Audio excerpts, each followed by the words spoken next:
I'm going to want to thank you all for joining us today.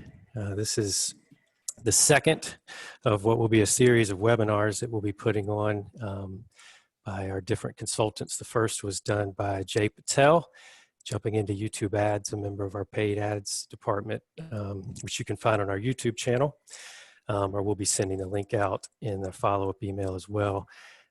Super excited about today's. Matthew's going to be talking about where to meet your clients, meeting them where they are. And Matthew's come on board. How many months ago, buddy? Oh man, probably what, 9 months, something like 9 that? months, 8 months? yeah. It's coming on that.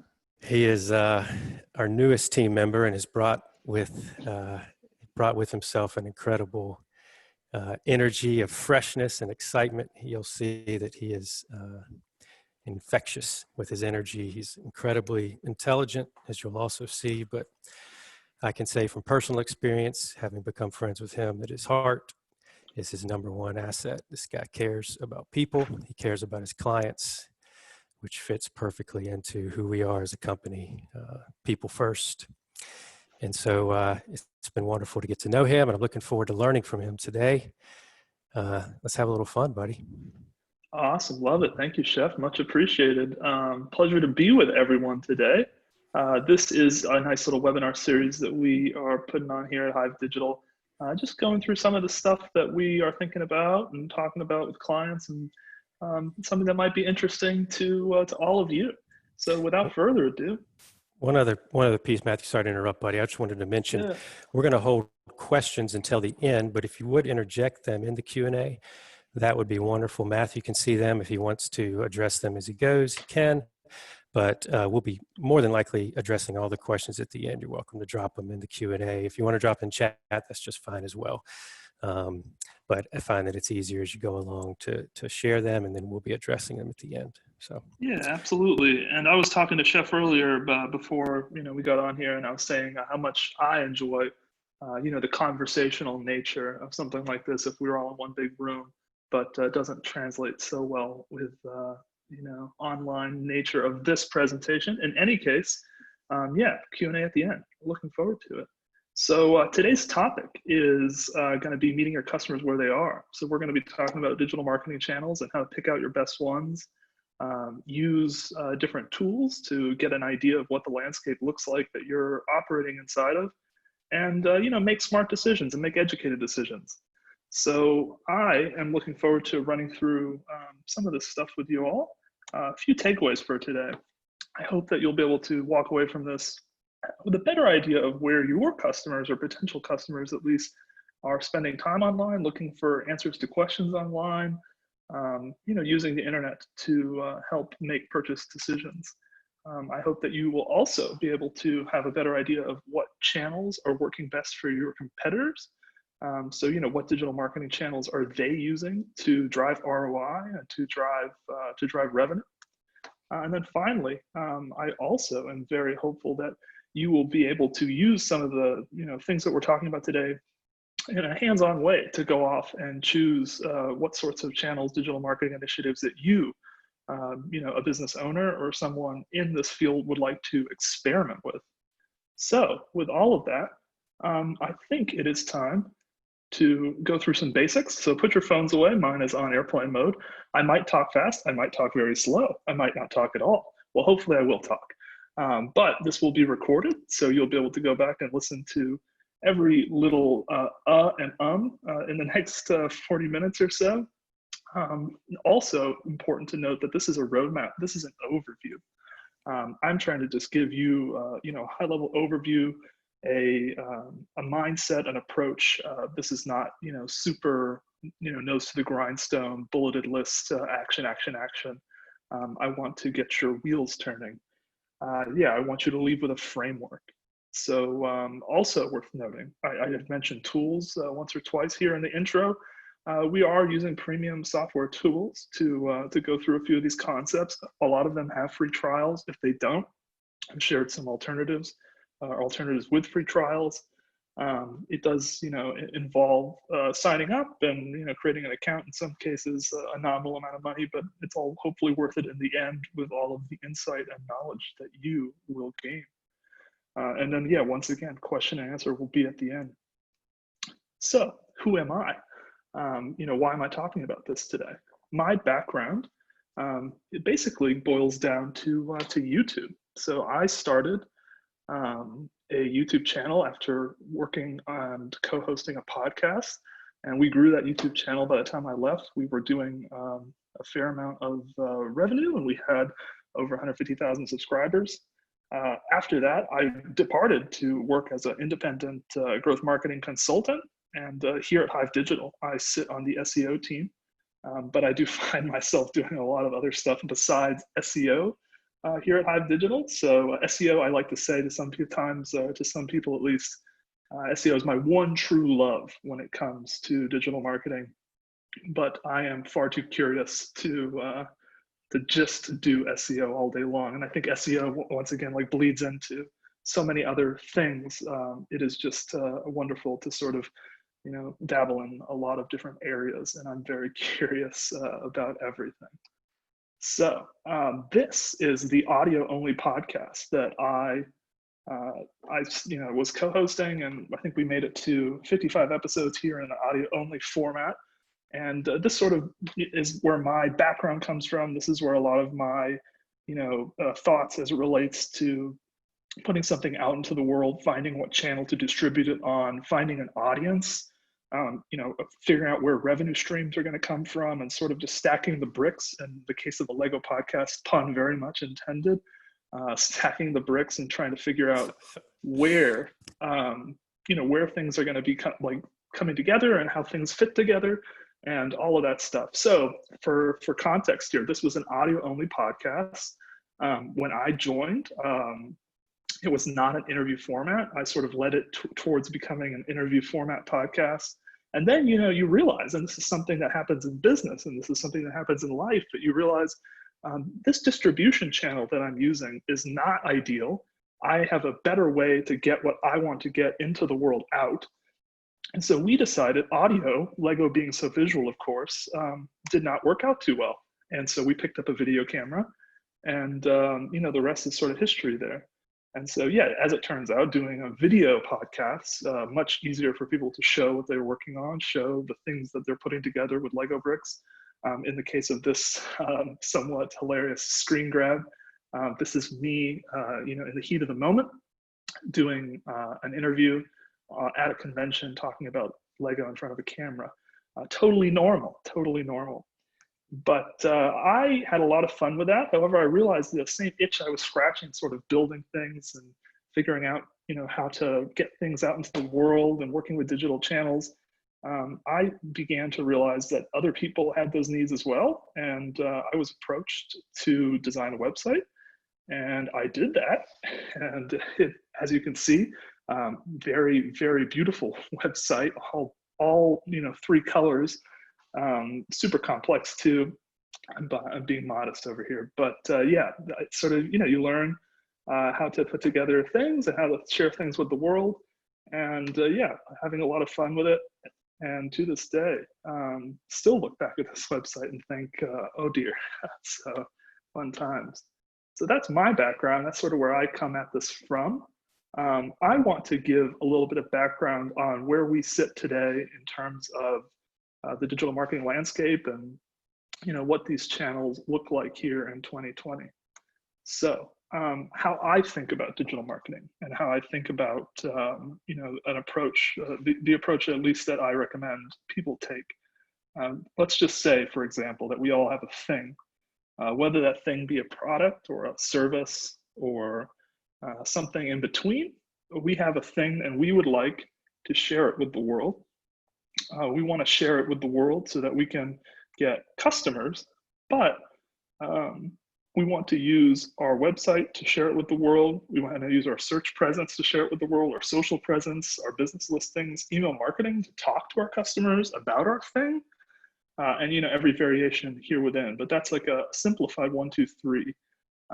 It's sort of the way that I like to at least mentally think about having a website, having that website's presence on search, my business's presence on social, various listings for my business, whether that be a Google My Business listing, a Yelp listing if you're at a restaurant perhaps, or maybe a G2 Crowd, site if you're a software provider. And to go back to the thought of different channels and different ways that you could be getting your thing in front of someone, it is important to note, and something that we see a lot here at Hive Digital, is that people that are too reliant, in this case, on paid advertisement on social, Facebook ads, they can experience a little bit of pain when things like this happen. And this sort of happens all across the board with paid channels as they get older and more mature. Costs go up. Simple as that. There's only a certain amount of inventory, available for ad space, and there's a lot of people bidding on it. And costs go up, and it sort of inflates acquisition cost. And if you don't have a sustainable strategy when it comes to serving that customer, retaining a customer, and those numbers don't make a ton of sense, and you're just burning cash on Facebook ads, it can become pretty bleak pretty quickly. And if you read startups that fail, and you go to Bloomberg, or you go wherever you get your news of that type, a lot of times the things that these founders are calling out is that they just never figured out a sustainable acquisition model. They never figured out a sustainable, numbers were never sustainable, at least when it comes to customer lifetime value and metrics like that. So yeah, this is totally applicable to the WeWorks and the venture-backed startups of the world, but also applicable to privately held bootstrap companies, and everyone, every variation there. And anyone that is engaged in business has to worry about where did my customer come from, how much does it cost for me to serve them, do I keep them, how much are they worth to me, all of those things. That brings me to the concept of the growth funnel. And talking about all of this, talking about ad costs, and trying to share your thing with the world and do this in a sustainable way. This is it's mostly something I see people in the software marketing space, digital marketing, when it comes to SaaS companies, just because these metrics, of course, are easier to track if you are serving someone completely in a digital format. You're completely serving them inside of a tool, so you can figure out, like, literally, where did they come to, how did they get to the tool's website, what was their source, and then you can say attribution there, and I'm activating them, I'm serving them online, and yeah, keeping them in my app doing things, and I'm retaining them. So very applicable there. I would wager, and I would I guess arm wrestle you under the table if I was in the right context, maybe a coffee shop or something on a sunny day like today. I would say that this is applicable to any business. I would say that, if you're a flower shop, where are your customers coming to your flower shop from? Are they seeing your sign because you have a really beautiful sign outside your window, and it's just catches people's eyes? Are they seeing you because you have great business listings that you've spent some time, putting together, and making sure you're showing up in different directories where people look for things like flower shops? All of those considerations. And then go into activation. When I come into the flower shop, are you making it easy to transact? Do you have a website that allows me to get a flower bouquet delivered somewhere? Do you at least make it easy for me to call you and engage you that way? Do you pick up the phone when I call? I read an interesting, I think it was, I can't actually attribute the source, but basically the premise was, you can sort of determine how healthy an economy is by the rate at which contractors will reply to your inquiry. So let's just say you want to put on a porch on the back of your house. I call up a few contractors in my local area. If the economy is doing great and they're all very busy, and I have personal experience, with this, and I'm sure many of you also have a similar personal experience, but they just won't call you back because they're too busy. They have plenty of business. They don't care about your porch project, even if it's a $15,000, $20,000, US kind of home project. They could care less. So they don't even want to have anything to do with you. And then as you go into retention, go back to the flower shop. Are they sending you an email asking for a review, and how was your experience afterwards? And then are they asking you for that referral? And all of these things lead into revenue, and lead into how sustainable is this model, or how sustainable does it look for you to scale your business, to acquire customers, and so on and so forth. So I just think this is a great concept and something that should perhaps be in the back of your mind as you're thinking through all of the things that we will talk about here going forward. Just to cement and drive home the fact that the world is very digital these days. 87% of the people in the United States, they're on the internet. So people, and especially in recent months, I think, we've seen a lot of things that were, at least, Sheffield and I here at Hive Digital, we spent many hours of our week in video conferencing, just the nature of how we work. But this is now 100% how the United States works, and you could almost argue how the world works. Digital is now. People are online. The whole notion of ignoring the digital realm and your presence there, I think, is pretty well and fully put to bed. It is something that is here to stay. What are people doing on the internet? So I mean, obviously, going on TikTok and scrolling through funny videos and spending time on social media is one thing. A lot of people use the internet. I know I personally fall into this demographic. They're using the internet to answer questions about things they want to purchase, especially in-store purchases. We have links to back up these statistics. This is just based off of some reading I was doing on these different questions. And as it turns out, yeah, 58% of people turn to the internet when they have questions. So I mean, it's a question and answer engine, right? It's something that we use to enrich our life, to better our life in whatever way that we want to, because it's like water. You do what you want. In terms of a digital strategy and sort of all of the things available to you, you might remember from earlier talking about different things. You have your website, you have your social media presence, you have your customer list, your CRM system, you have an email list maybe tied into your CRM. You're doing things with your website, and as far as conversion goes and serving your customers online, you're worried about your website's SEO presence, perhaps.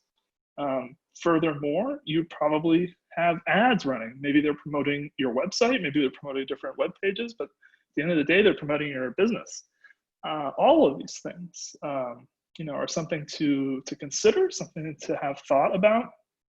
I am always impressed when I come into a situation where I learn that someone, as they say, yes, of course, I have a CRM with all of my customers in them. Yes, of course, I have an email for my customers.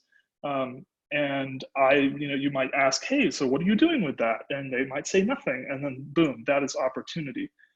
You go to someone, maybe you're this person and I've never thought to collect an email from my customers at any point.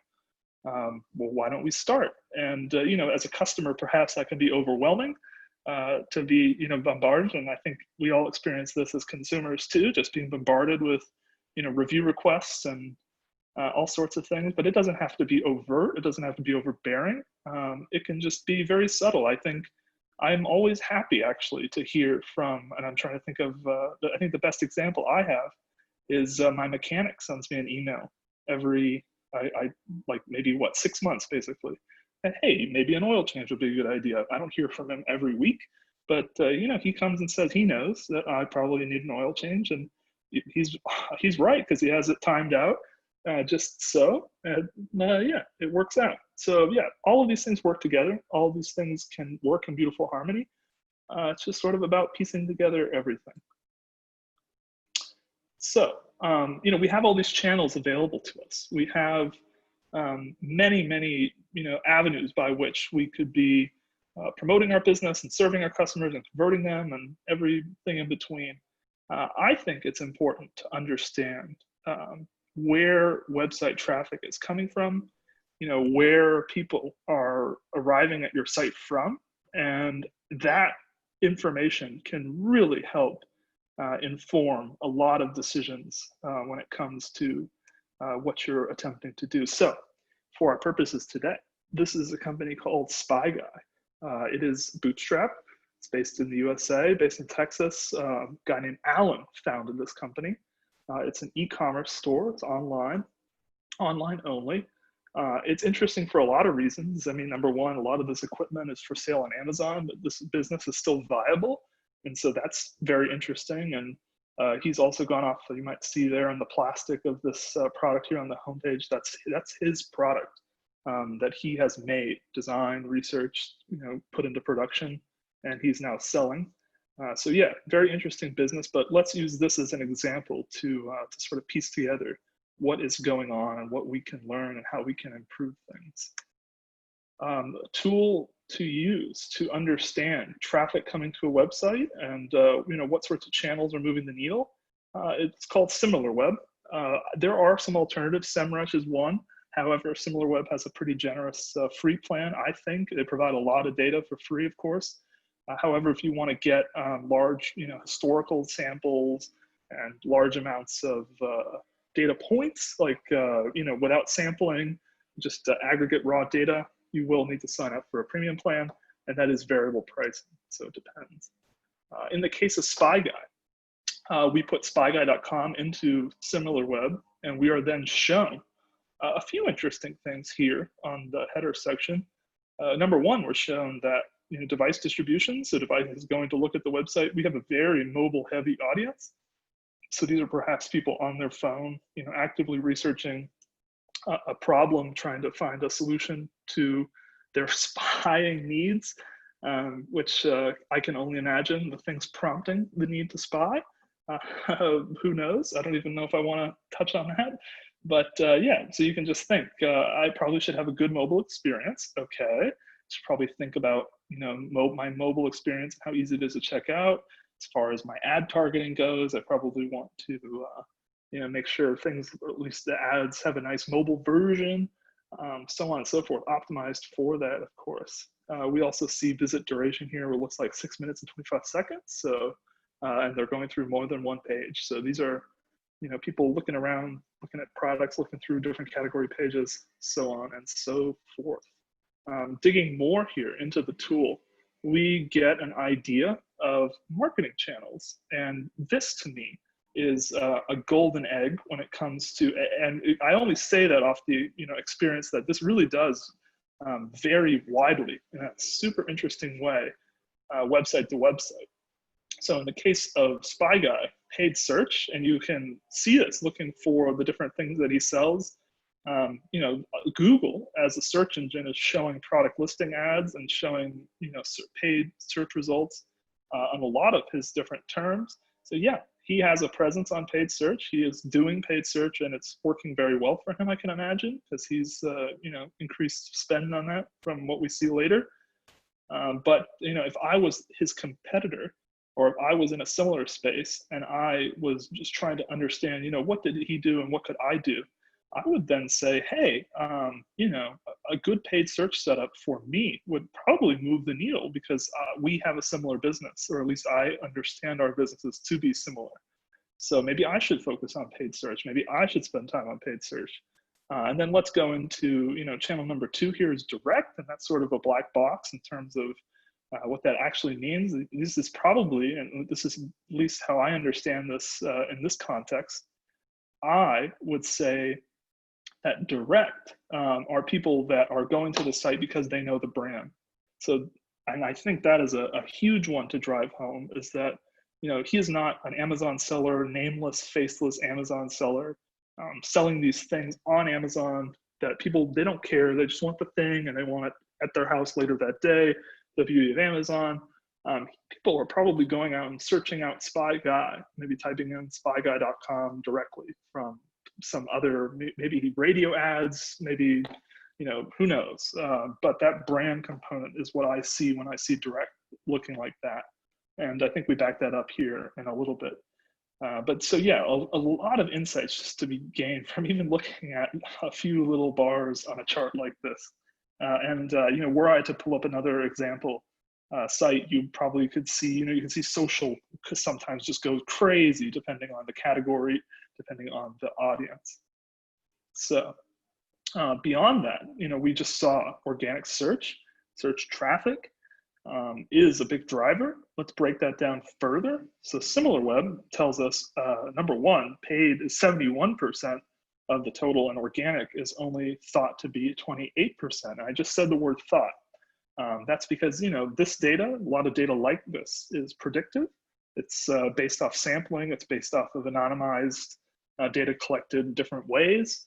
But we can use, we have at least some degree of confidence that, there's a legitimacy here to some of these numbers. And, looking at like real numbers from real sites and then looking at what SimilarWeb says, those numbers are very close very often, at least in my experience. And to go back to the brand component, what do we see here for, top search terms for organic search? Spy Guy, the brand. So building a brand here has worked very well for him, or at least is something that is driving traffic to the site. So that brand awareness, the branded search terms.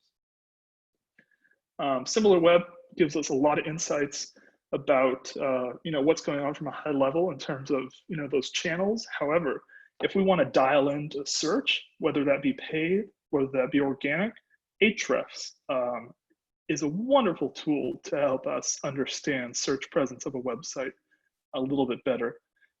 Just like SimilarWeb, they have some higher tier enterprise plans that reveal lots and lots of data.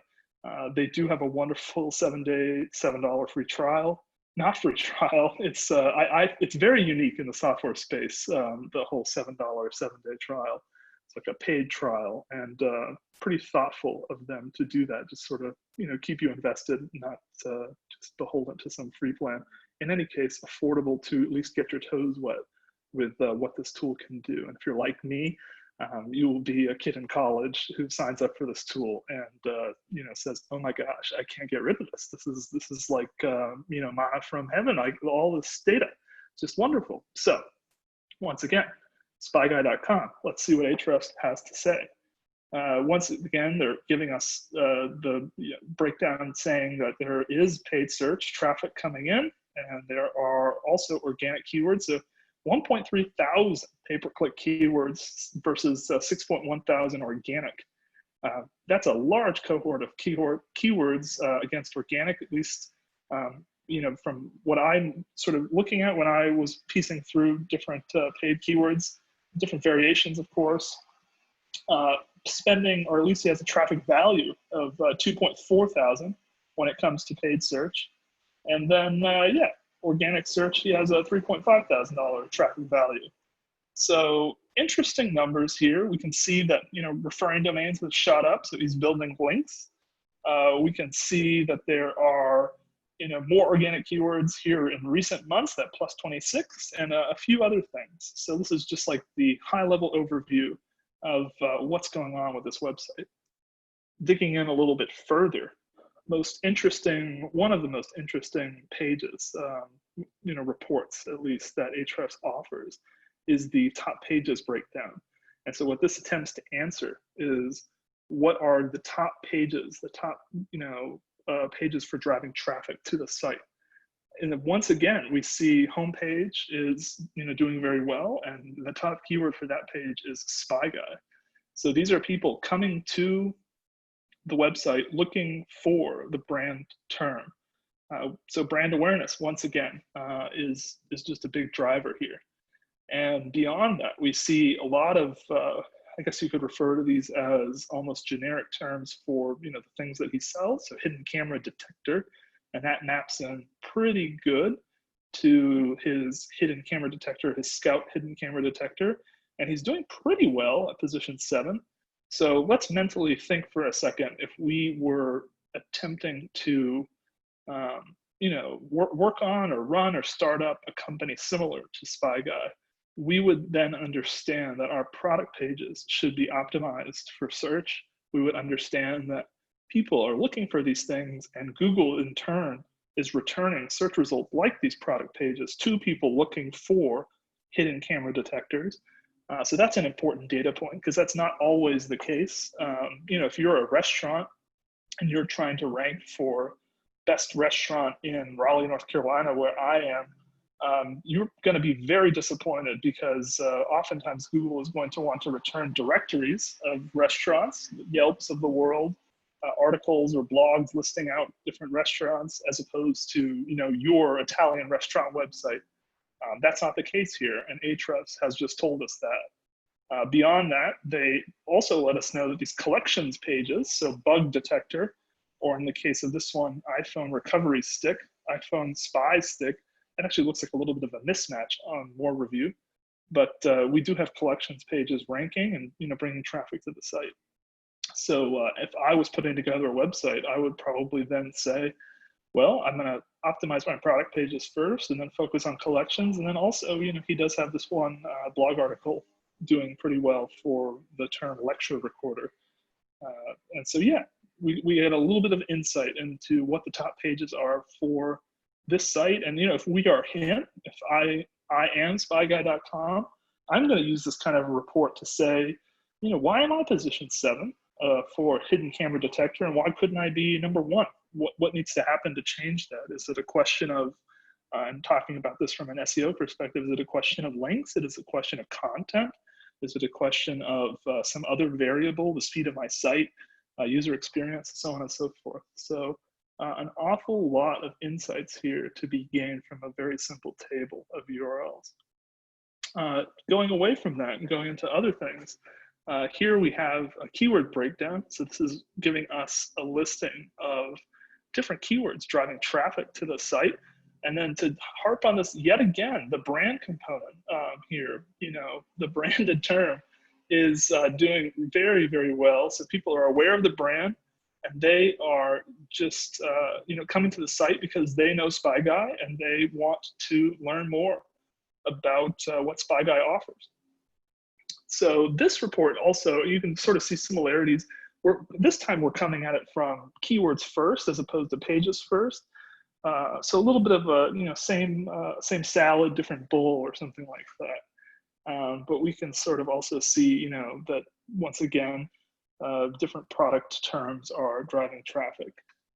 So very cool.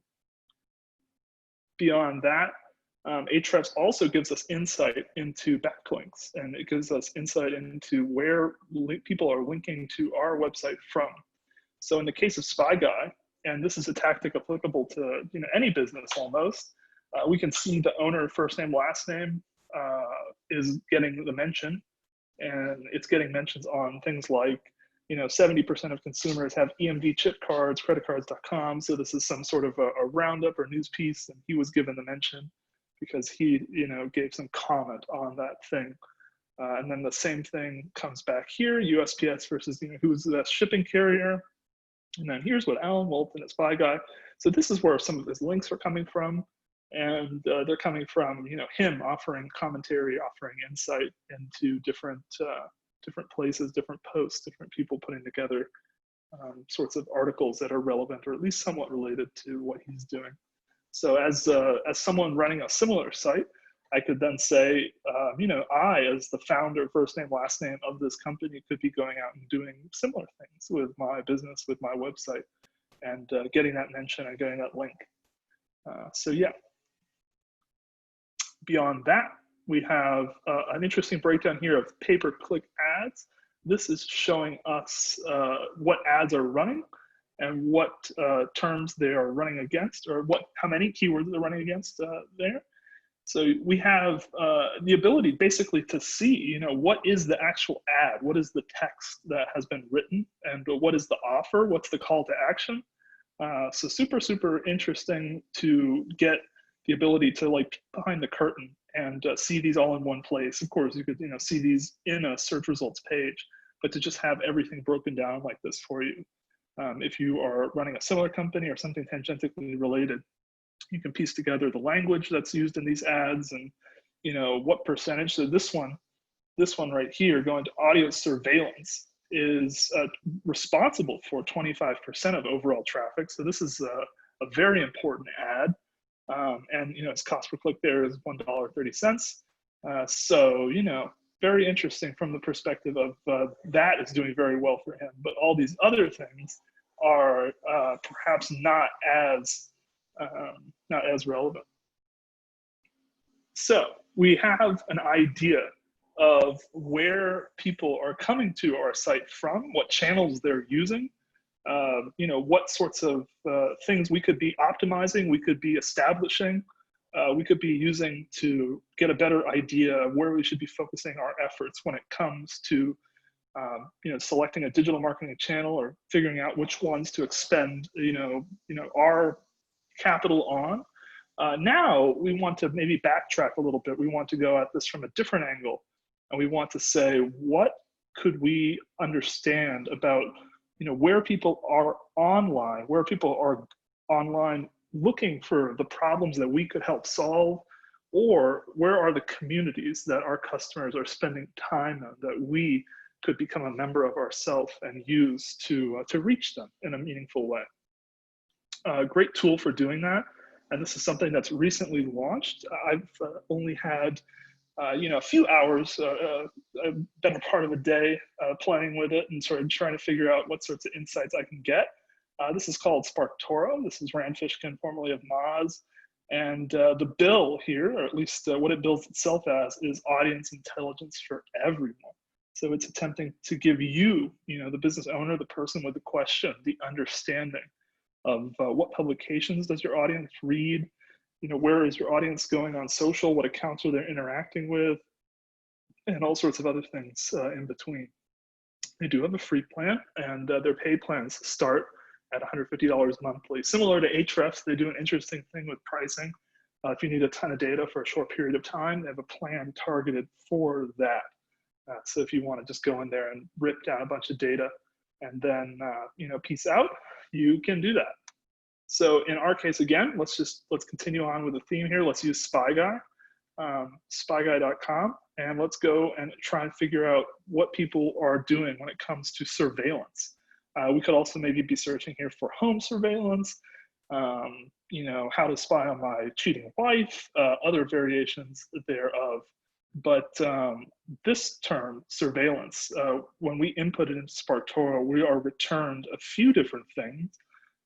We are saying what social accounts, surveillance, what social accounts people are using to interact with, things related to surveillance, podcasts that talk about surveillance, websites talking about surveillance. So as someone, with a surveillance related thing that I want to share with the world, SparkToro is telling me things like, these are the social accounts. These are the Twitter accounts, the Facebook accounts, so on and so forth, that are talking about surveillance related terms. And maybe I should go to them, engage in a partnership with them, go off and interact with them in some way, reply to their postings.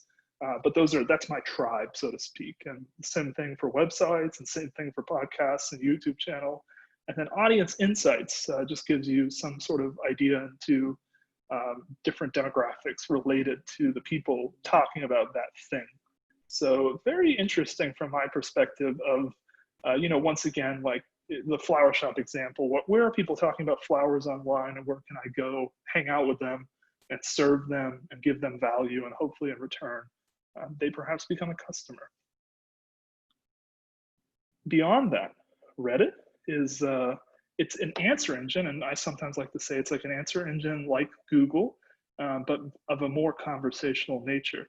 So it's not somewhere, and I mean, you can, of course, go and browse, and certainly a lot of people do, but you also can very much, and I see this quite a bit just looking through Reddit from a business perspective. I see a lot of people going there to help answer questions and help figure out solutions to problems.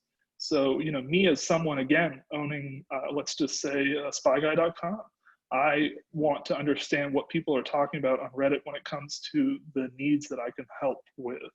So let's look here.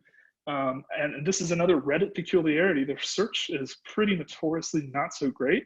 So a much better method of searching Reddit is to just simply go site, reddit.com, site semicolon, colon, reddit.com, and then whatever term you want. And what this is going to do is it's going to look through Google's index of different Reddit pages, Reddit comments, so on and so forth, for that term, as opposed to using Reddit's native search.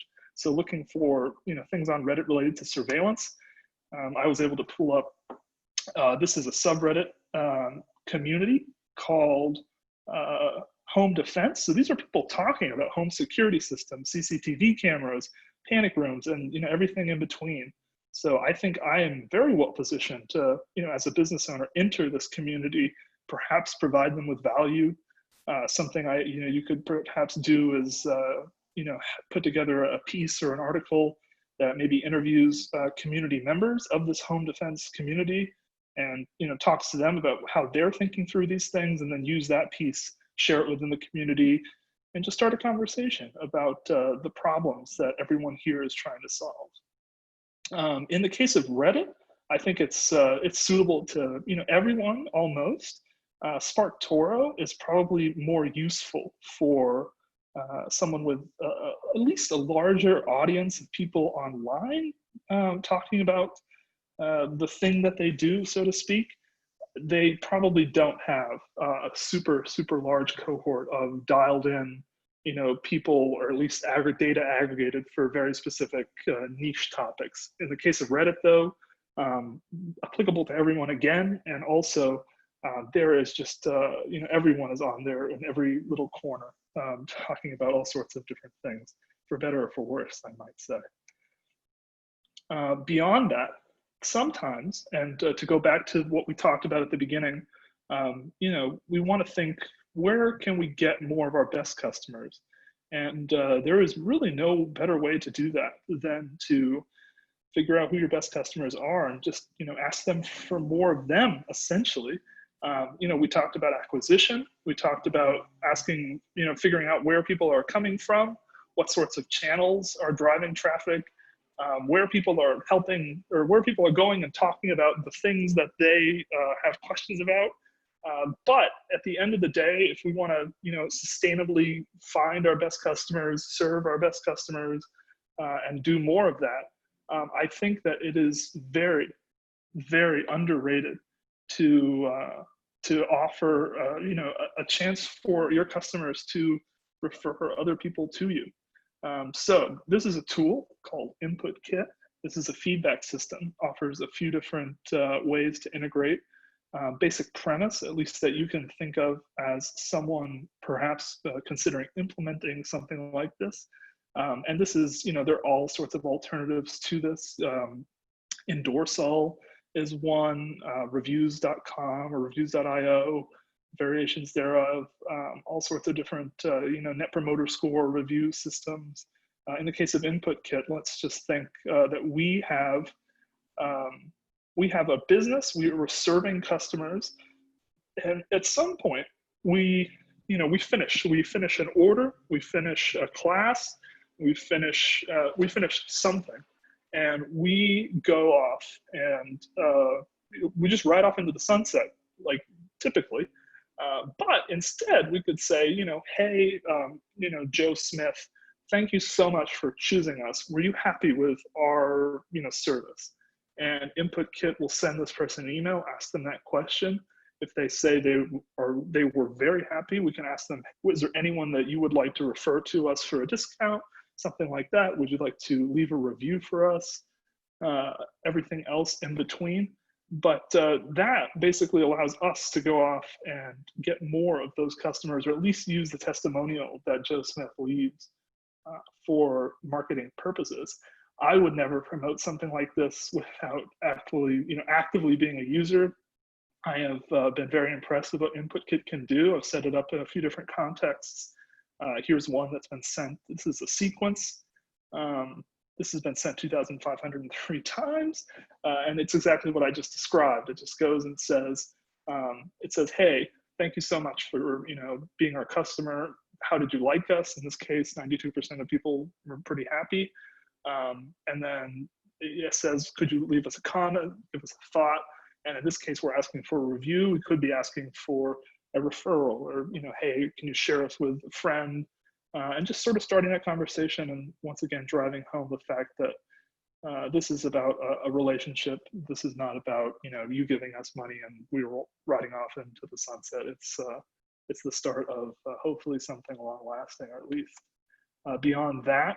If this is a way, or Input Kit, or just soliciting a review like that is a way for you to be direct and say, hey, could you refer us somewhere? Another way of doing this is to think about what websites are your actual customers going visiting.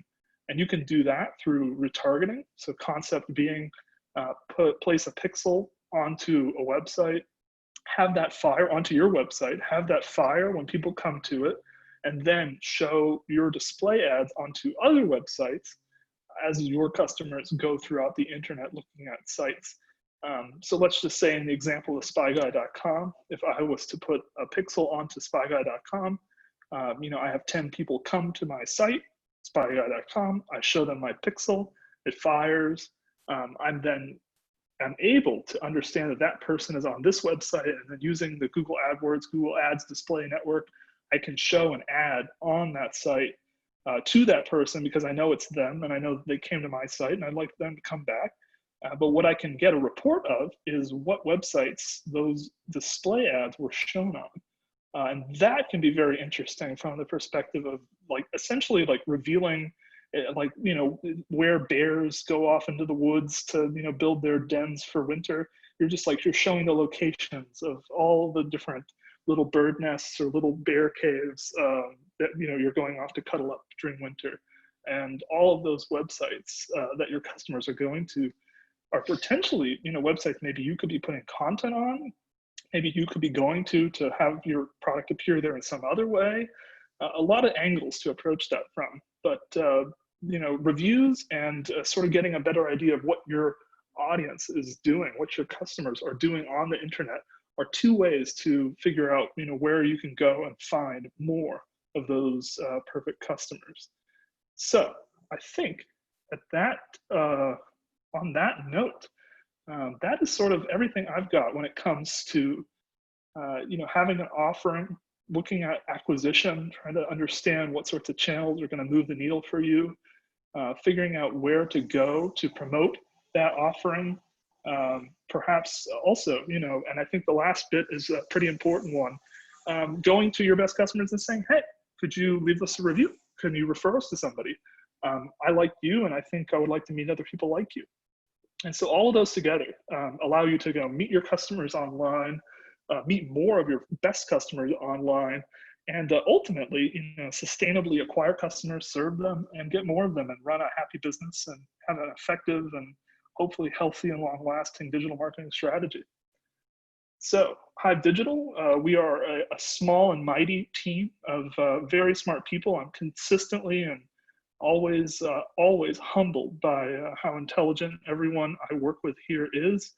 I cannot say enough good things about them. They're very kind, very, very smart. And yeah, it's an honor to be here. It's an honor to be at this company, and an honor to work with all of these smart folks. So we do web analytics, we do search engine optimization, paid advertising, and social media as well. But we're also very interested in just solving problems and having a conversation and going through different ways to approach things like everything we just talked about, and everything in between. So yeah, we have a lot of fun. I can't say enough good things about Hive Digital. And I think on that note is about it. Fantastic, buddy. Fantastic. Really, really enjoyed that. As I had seen it before, but I learned even more this time. Fantastic. So thank you. We do have some questions, and we'll jump right to them because we have a few. You may want to try to keep it as succinct as possible. We'll go in order here. The platform and tools shared have a lot of information, which can be a bit overwhelming. You can read these, by the way, in the Q&A, Matthew. Gotcha. What types of data are most actionable? Or rather, what is an example tactic that we could implement using an example report from these tools? Gotcha. That is an interesting one. I think that that is a one. First of all, that is 100%, an accurate statement in terms of they do really provide an awful lot of data. They provide just an incredible amount of information. What I was doing and what I was sort of showing, or at least trying to showcase, was just the fact that you can go to these tools at a high level with a certain mindset, a certain approach, and you can get a lot of insights just from taking that sort of, curious kid in a playground kind of thought. I personally, what I was doing and what I just said, that it can provide a lot of insight, but from a very, boots on the ground level, example tactics would be using things like trying to optimize a specific page on a website. If you were to just try and do that, just pick out little things, and then go off and use the knowledge base or the articles of people online talking about, in the case of Ahrefs, let's just say we have a specific page, optimize a page's content using Ahrefs. There are articles online that talk about that. Quick Google search will have you find a few, and then you can go off and try to piece together what sort of links you could be getting for that page, all sorts of things like that. Those are the tactics. It's just sort of having that painful problem and then using the tool like Ahrefs, a tool like SimilarWeb, a tool like SparkToro to scratch that itch. That is 100% the most actionable way to approach this. Great. Let's see, second question. We have two others. How do you recommend prioritizing tactics that are derived from the data available within the tools? So I think it is probably most important to build the bricks, right? So there's a lot of tactics available. There's a lot of tools available, a lot of data available. You need to think about what makes sense from your perspective of, where are you? Where is your business? Where are they at? And what makes sense for you right now? So I'll go back to that concept of the growth funnel. If you are at the stage of not really, having any sort of, anything, you're just trying to get started, you probably want to be worried about acquisition more than anything else. So you want to be worried about getting out there and finding distribution channels, finding different avenues by which you could be sharing yourself with the world. Beyond that, if you know that you have a lot of people coming to you and you're serving them, but they're just slipping through the cracks, you probably want to worry about referral. And that's sort of my prioritization matrix of just sort of having that conversation. Sometimes it's a hard conversation with yourself, and then using that to guide, what you should be doing, what you should be prioritizing. But from the prioritizing stuff within the tool specifically, I think that sort of maps directly to what we just went through right there. It is just all about self-awareness and maybe context at where you're at. Perfect. And then final question is from the chat. Is a tool like SparkToro better suited for B2C product services or also B2B? Would they have a large enough sample size or somewhat obscure B2B categories to give meaningful insights? Yeah, I think, B2B, if you're trying to, once again, B2B, these are very high value transactions perhaps that are occurring with very small groups of people. So yeah, if we're going to map it into the most niche category, I would definitely wager that SparkToro probably is not going to be your best bet. That is not to say at all, though. That is not to say that you could perhaps zoom out a bit and say, more broadly, what are we doing? What are the needs that we're trying to answer? And then as soon as you zoom out a little bit, I'm sure SparkToro would then be able to slot you in somewhere and give you some insight into where people are talking about, that thing that you do more broadly. But yeah, I think that's pretty much on the money there as far as a little bit more B2C, in aggregate. But if recontextualized a bit, it could be applicable to a different context. And then Perfect. We had a hand raise. Thought we may have had a hand raised earlier, but they may have put it down. Gotcha. So that's all the questions that were shared, and we're right at the 3 o'clock hour, so 3 o'clock here on the Eastern Standard Time, so we're good to go. I want to thank you all again for joining us. Feel free to reach out to Matthew or myself or anyone here at Hive Digital with any questions. As always, we're here to help in any way to help you drive more traffic to your site. Otherwise, have a wonderful rest of your day, wonderful rest of your week, and our next webinar will be on July 22nd with one of our SEO consultants, John Gibbings. We'll have more information about that via email sometime soon. Thank you again, and look forward to meeting you all sometime soon. Take care.